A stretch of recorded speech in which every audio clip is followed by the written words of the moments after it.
मेरा नाम अभिषेक राज। आज की क्लास में हम क्लास 12th के एनसीईआरटी मॉडर्न इंडिया के तहत उपनिवेशवाद एवं देहात टॉपिक पर चर्चा करने जा रहे हैं। इससे पहले उपनिवेशवाद एवं देहात टॉपिक पर 2 वीडियो अपलोड हो चुका है। ये हमारा तीसरा वीडियो है। इससे पूर्व वीडियो में हमने बात की थी कि बंगाल में जमींदारी प्रथा किस प्रकार लागू किया गया था। 1793 में लॉर्ड कॉर्नवालिस द्वारा बिहार, बंगाल, उड़ीसा एवं बनारस एवं उत्तरी कर्नाटक के क्षेत्र में जमींदारी व्यवस्था को लागू किया गया था। इसका क्या परिणाम निकला और इसका क्या प्रभाव पड़ा, इससे पूर्व की वीडियो में हम बात कर चुके हैं।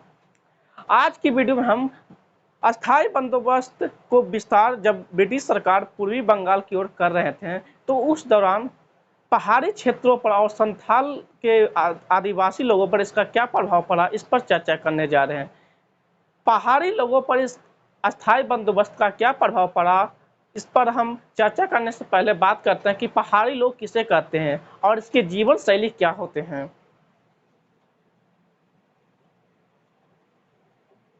पहाड़ी लोग पर चर्चा करते हैं तो पहाड़ी लोग, ये लोग पहाड़ एवं जंगलों जंगलों में अपना निवास करते थे। यहीं से उत्पादित खाद्यान्न, फल फूल, शिकार पर ये अपना जीवन निर्वाह करते थे। यहीं का खाद्यान्न, फल फूल एवं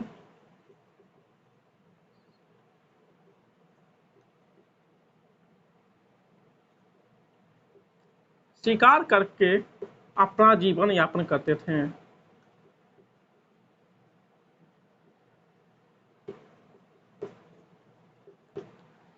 ये लोग पहाड़ एवं जंगलों को अपना निजी संपत्ति मानते थे।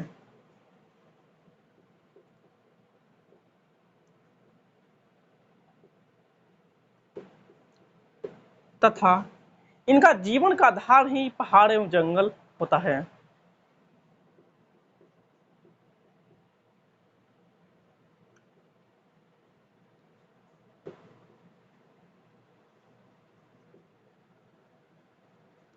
जीवन का आधार शैली माना जाता है।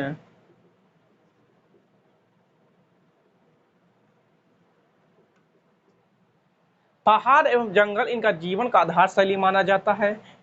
पहाड़ एवं जंगल को ये लोग अपना निजी संपत्ति मानते हैं। पहाड़ी लोग जंगल एवं पहाड़ों पर रहते हैं एवं यहाँ की उत्पादित खाद्यान्न, फल फूल एवं शिकार करके अपना जीवन यापन करते हैं। पहाड़ी लोग में हम जिस पहाड़ी लोग की चर्चा कर रहे हैं वो राजमहल की पहाड़ी है और ये राजमहल पहाड़ी के आसपास के क्षेत्र में निवास करते थे।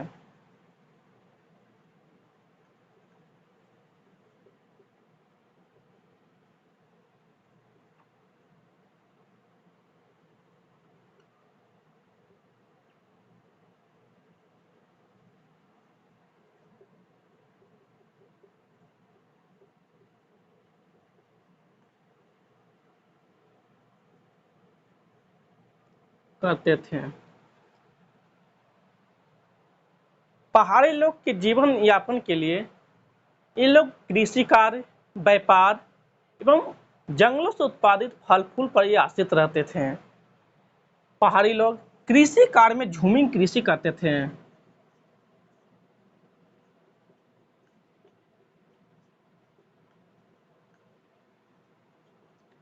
झूमिंग कृषि जिसे घुमंतु कृषि भी कहते हैं।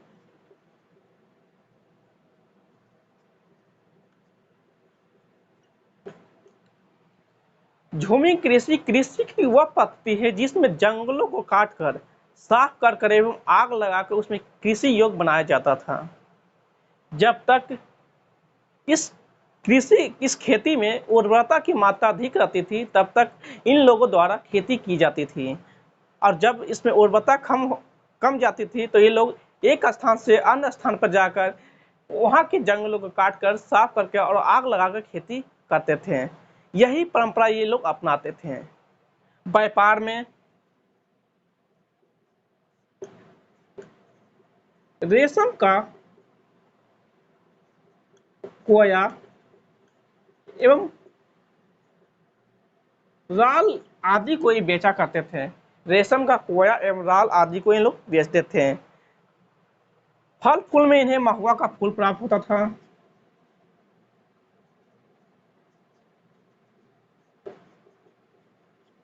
फूल जलावन के लिए लकड़ी का कट कोयला प्राप्त होता था।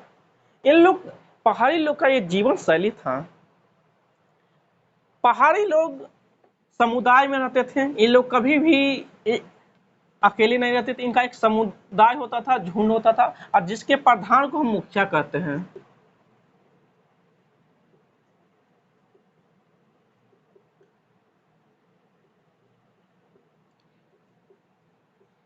इस मुखिया का कार्य होता था कि जब भी समुदाय में आपसी मतभेद हो तो उस मतभेद को दूर करना और समुदाय में एकता बनाए रखना। समुदाय के विवाद को दूर करना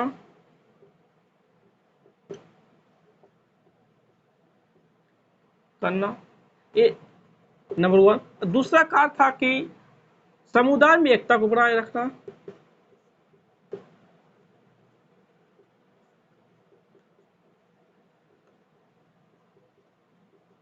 तीसरा, जब भी बाहरी आक्रमण हो तो समुदाय की रक्षा करना।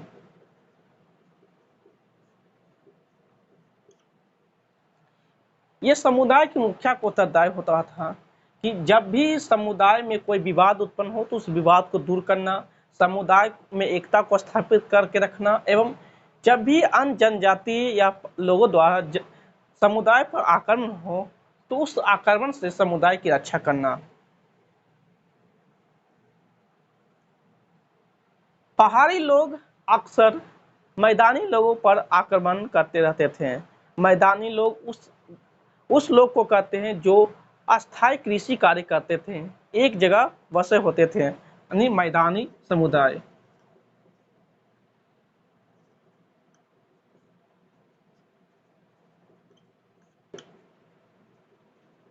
अस्थायी जीवन यापन करते थे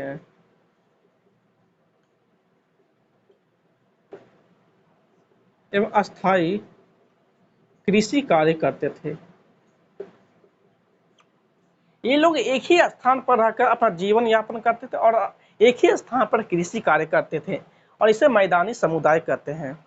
और इन पहाड़ी समुदाय द्वारा अक्सर इन पर आक्रमण किया जाता था। और इन आक्रमण के निम्नलिखित कारण है, क्योंकि ये लोग किस कारण से मैदानी समुदाय पर आक्रमण करते थे, तो उन कारणों पर चर्चा करते हैं। तो पहला कारण है कि अकाल की स्थिति में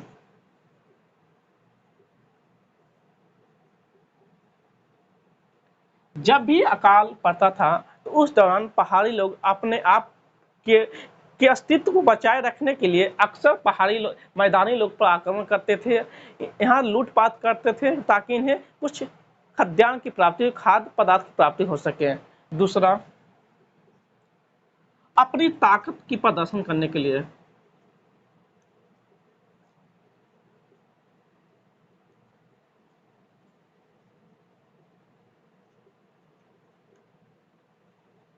अपने ताकत के प्रदर्शन के उद्देश्य से भी ये मैदानी लोग पर आक्रमण करते थे। तीसरा,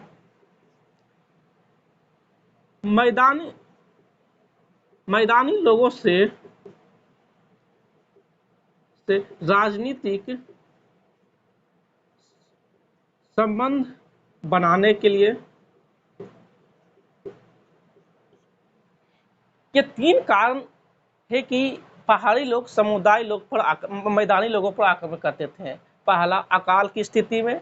दूसरा, अपनी ताकत की प्रदर्शन करने के लिए। और तीसरा, मैदानी लोगों से राजनीतिक संबंध बनाने के लिए। इस दौरान मैदानी लोग के जो जमींदार होते थे, इन जमींदारों द्वारा खिराज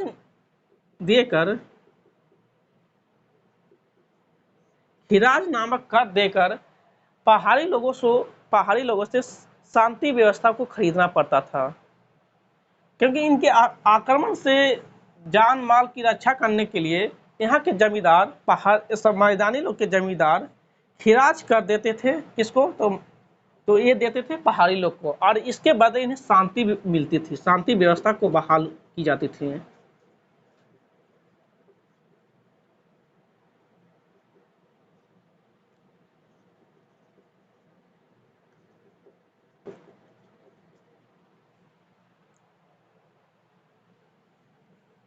इसके बदले जब भी जंगल से कोई यात्री और व्यापार गुजरते थे तो उन्हें पथकर देना पड़ता था।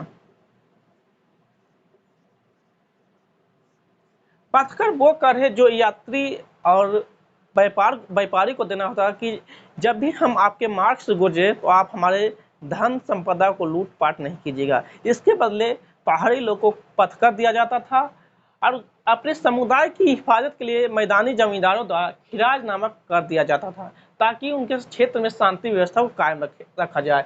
ये कर पहाड़ी लोगों को दिया जाता था। लेकिन धीरे धीरे समय बदलता गया।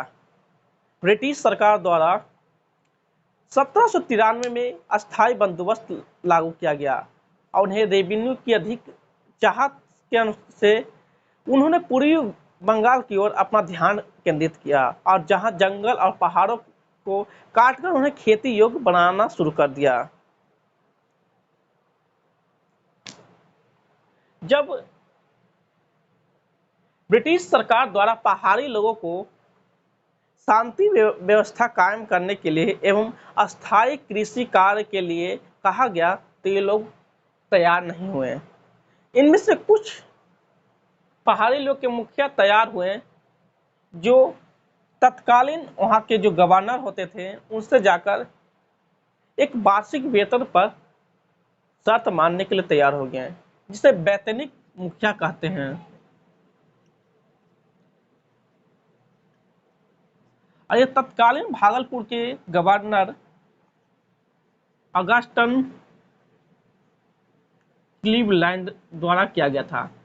ऑगस्टन क्लीवलैंड द्वारा 1780 के दशक में पहाड़ी लोगों के मुखिया से पहाड़ी मुखियाओं को शांति व्यवस्था स्थापित करने के लिए एक नीति बनाया गया, जिसके बदले कहा गया कि आप हमारे वार्षिक वेतन पर रहिए और अपने लोगों के चाल चलन रहन सहन को सुधारिए एवं अस्थायी कृषि कार्य कीजिए। पहाड़ी लोगों की कुछ मुखिया तो इस शर्त को मानने के लिए तैयार हो गए हैं और जो माने उन्हें वैतनिक मुखिया कहा जाता था। और ये मुखिया अपने समुदाय में अपनी सर्वोच्चता खोते चले गए और जो लोग नहीं माने उनकी सर्वोच्चता बरकरार रखी गई। और धीरे धीरे ये लोग उत्पाद और मचाने लगे, क्योंकि ब्रिटिश सरकार पहाड़ी लोगों के जो क्षेत्र थे क्षेत्र पर अपना अधिकार स्थापित करने लगे और पहाड़ी लोग जंगली क्षेत्र को अपना निजी संपत्ति मानते थे एवं उनका जीवन आधार शैली वो था।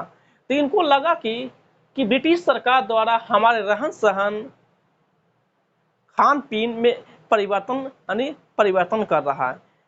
इसी क्रम में जब 1810-11 में बुक्कानन यात्री जब पहाड़ी लोगों से पहाड़ी क्षेत्र का यात्रा किया तो उन्हें संदेह और अविश्वास की भावना से देखा गया कि ये अंग्रेज का घुसपैठ है। पहाड़ी लोगों को धीरे धीरे राजमहल के पहाड़ी के क्षेत्रों से अंदर जाना पड़ा, क्योंकि ब्रिटिश सरकार द्वारा रेवेन्यू की चाहत में पहाड़ों को काटकर खेती युक्त भूमि बनाने का कार्य किया गया, जहां चावल और कपास की खेती किया जाना चाहिए। इसी दौरान उन्होंने संथाल को पहाड़ों के क्षेत्र में बसाने का शुरू किया। संथाल वो समुदाय थे जो अपना जीवन जीने के लिए एक अस्थायी स्थान को खोज रहे थे, अस्थायी जगह खोज रहे थे। और ये लोग कृषि कार्य के लिए हल का प्रयोग करते थे, लेकिन पहाड़ी लोग अपना कृषि कार्य के लिए कुदाल का प्रयोग करते थे। लेकिन संथाल लोग अपना कृषि कार्य के लिए हल का प्रयोग करते थे।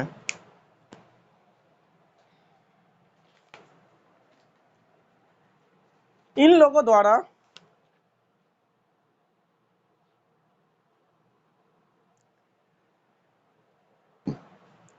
संथाल लोग कृषि कार्य के लिए जंगलों को काटने से हिचकते नहीं थे, वो जंगल को भी सफाया करने के लिए तैयार हो जाते थे। लेकिन पहाड़ी लोग जंगलों से इनका ज़्यादा जुड़ाव होता था, इसलिए जंगलों के काटना सफाई करना इनको पसंद नहीं था। इसी के लिए जंगलों को साफ करने के लिए ही ब्रिटिश सरकार द्वारा संथालों को नियुक्त किया गया। जब संथाल पहाड़ी क्षेत्र के निचले राजमहल के निचले पहाड़ी क्षेत्र में आए तो ये लोग पहाड़ों के अंदर चले जाने लगे हैं।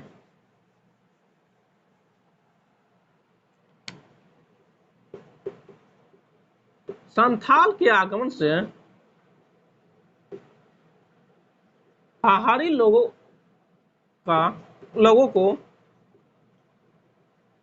राजमहल की पहाड़ियों के अंदर जाना पड़ा। जब ये लोग अंदर के क्षेत्रों में जाने लगे तो वहाँ की जो भूमि थी बंजर थी और अनउर्वर थी और वहाँ शिकार के लिए उपयुक्त साधन भी नहीं थे। इनकी हालत इतनी खराब होगी कि गरीबी की स्थिति में आ गए हैं। इधर संथाल लोग राजमहल की निचली पहाड़ी को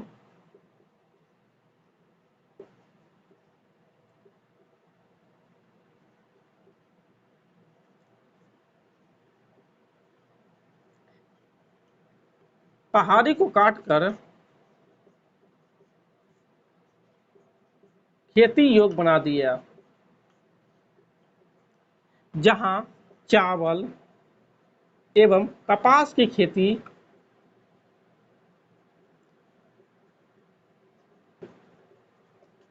की जाती थी।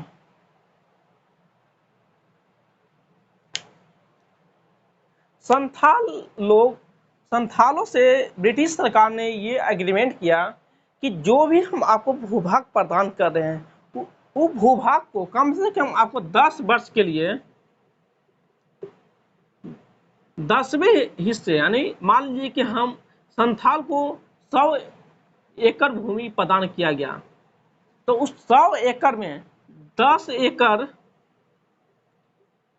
पर कृषि कार्य करना अनिवार्य बना दिया गया। कहा गया कि जो भूभाग हम आपको प्रदान कर रहे हैं उस भूभाग को आपको 10 वर्ष तक उसके 10वें भाग पर आपको खेती करना अनिवार्य कर दिया गया। संथाल प्रारंभ में उन्हें लगा कि हम जो जीवन शैली को खोज रहे थे वो जीवन शैली हमें प्राप्त हो गई। इनका साहूकार महाजन से भी संबंध स्थापित होने लगा, लेकिन धीरे धीरे ईस्ट इंडिया कंपनी द्वारा अधिक रेवेन्यू के चाहत में संथाल को जो क्षेत्र दिया गया था उसमें भारी टैक्स को इम्प्लीमेंट कर दिया गया। जब टैक्स इम्प्लीमेंट किया गया तो इस टैक्स को चुकाने के लिए साहूकार से कर्ज लेने लगे। साहूकार और या महाजन से कर्ज लेने लगे। जब इस साहूकार और महाजन से कर्ज लेने लगे तो इस कर्ज के बोझ में दबते चले गए, यानी ऋणग्रस्तता की स्थिति में आ गए।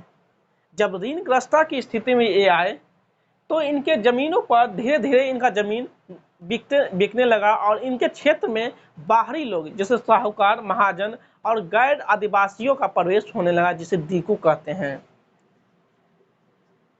दीकू का अर्थ होता है कि संथाल आदिवासी क्षेत्रों में बाहरी लोगों का प्रवेश, यानी गैर आदिवासियों का प्रवेश। संथाल प्रारंभ में जिस क्षेत्र में रहे थे उन्हें दमन ए कोह के नाम से जाना जाता है और दमन ए कोह भागलपुर से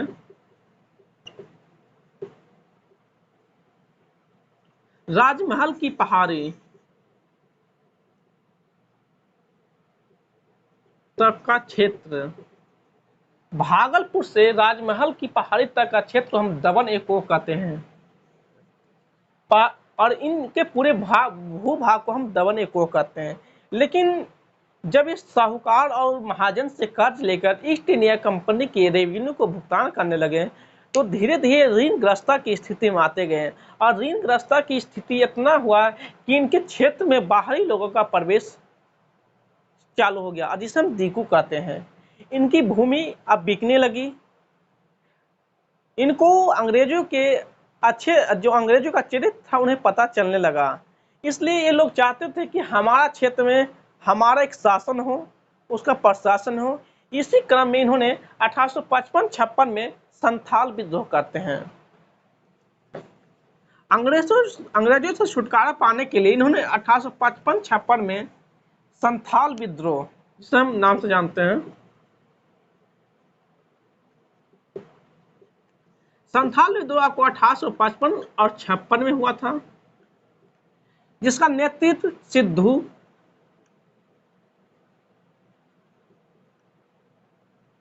सिद्धू, चांद, भैरव एवं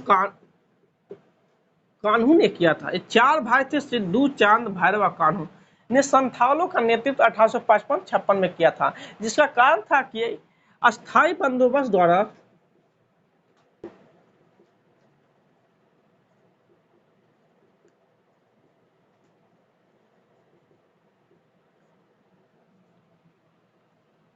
इनके क्षेत्र में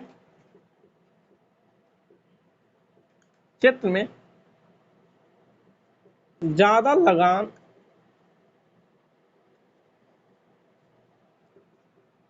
का निर्धारण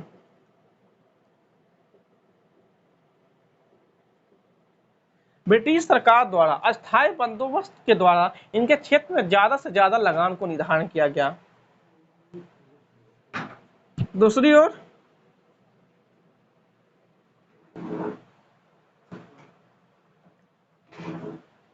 इनके जीवन शैली पर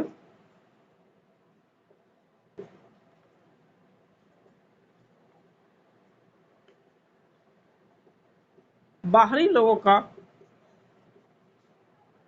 हस्तक्षेप होने लगा।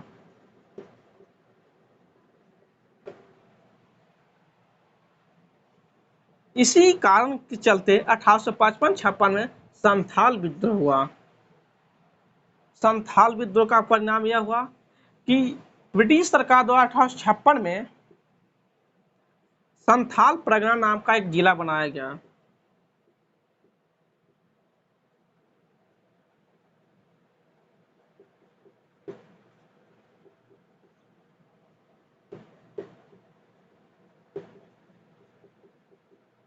एवं इस क्षेत्र में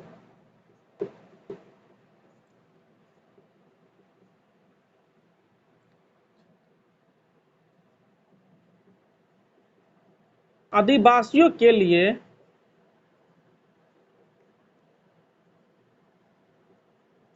विशेष कानून बनाया गया।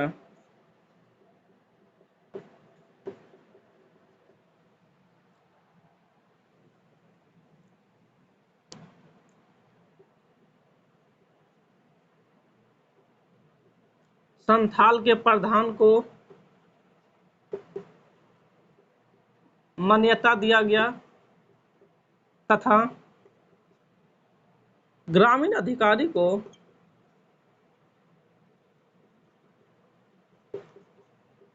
पुलिस अधिकार दिया गया।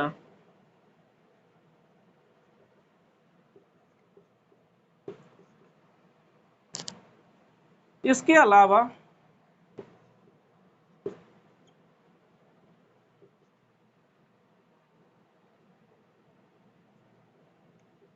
सामान्य कानून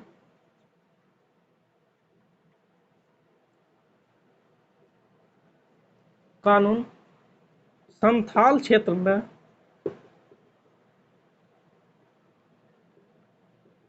लागू नहीं होगा। 1855-56 के संथाल विद्रोह का यह परिणाम निकला था कि संथाल को एक अलग डिस्ट्रिक्ट बनाया जाएगा। संथाल में बाहरी लोगों के प्रवेश को निषेध किया गया। बाहरी लोगों के प्रवेश